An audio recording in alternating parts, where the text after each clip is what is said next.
Dr. Hines at the wheel now.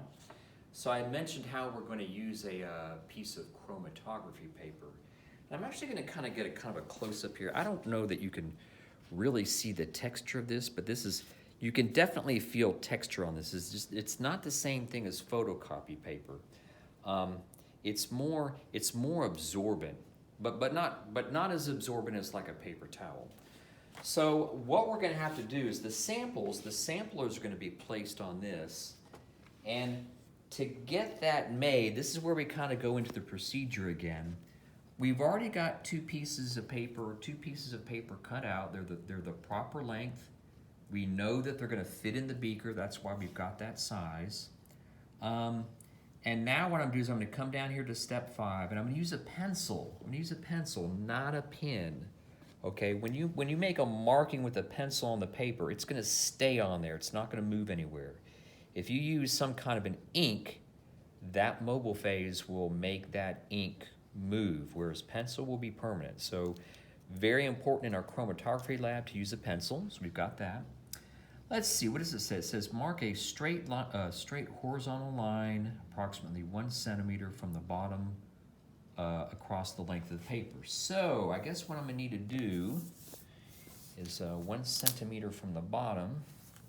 I can probably do this fairly easily on this side. And I've got 1 centimeter from the bottom here. And I come to the other side.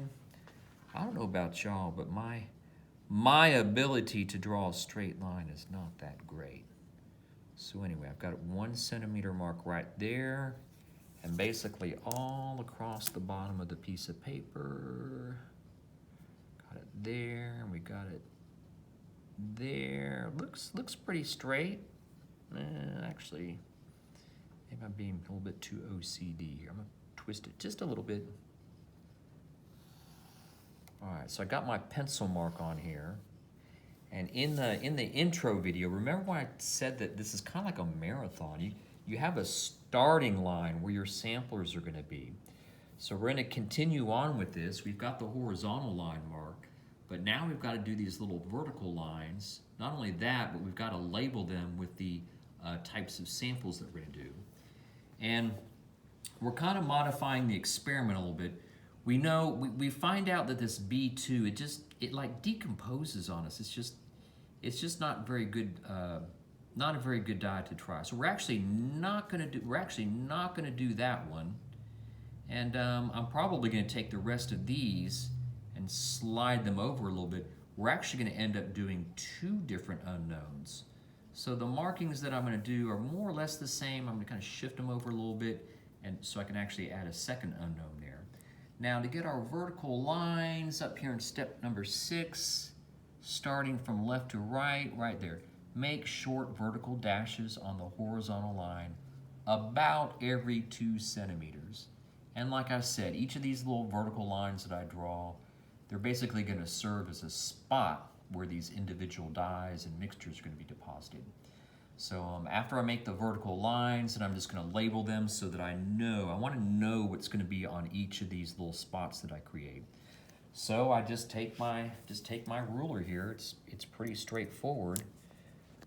Get it kind of lined up on the edge there, and it said every 2 centimeters. So let's see here, 1, 2, 1, 2. And it doesn't have to be like precisely 2 centimeters, but you want to make it look good here. So we're going to try to evenly space in there. So every 2 centimeters, I'm just kind of going across the piece of paper, and I don't have to draw a really giant vertical line. I just need like a little spot so that the sample will go on there. So every 2 centimeters, put a little dot there, all the way across, and this one here is now done. And you've got 2 pieces of paper. We're going to have 2 different liquids. So, what I'm doing on this one here, you got to do the same thing to this one as well. So whether you vertical line, then tick, tick, tick, tick, tick, then tick, tick, tick, tick. Whatever is efficient for you.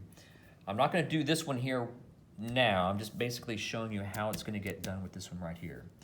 So I need to label these things. I want to put specific types of samples in each spot. And so I'm looking here at the handout, and it's telling me the specific items that are going to be located on there. So I start off with R3, and I'm going to put it underneath it so that the pencil marking doesn't mess up any potential measurements that we're going to do on here. So I've got R3 is the first one. I know it's in pencil. It's kind of hard to see in the camera, but that's just kind of the nature of what it is. Then we've got R40. I'm just going to mark them all the way across. R40 is next. Then I've got B1. We're going to skip B2, but what I will do is I'll put Y5 next to, B1, and then I've got Y6, and then I've got what, G3. We're going to prepare a known mixture, so I'll just write that as mix, but we're going to know what's in it. And then we're going to have two unknowns. And the thing about the unknowns, well, I'm just gonna label it as UNK and UNK. Before we do these though, we're gonna know which unknown we've selected out of this.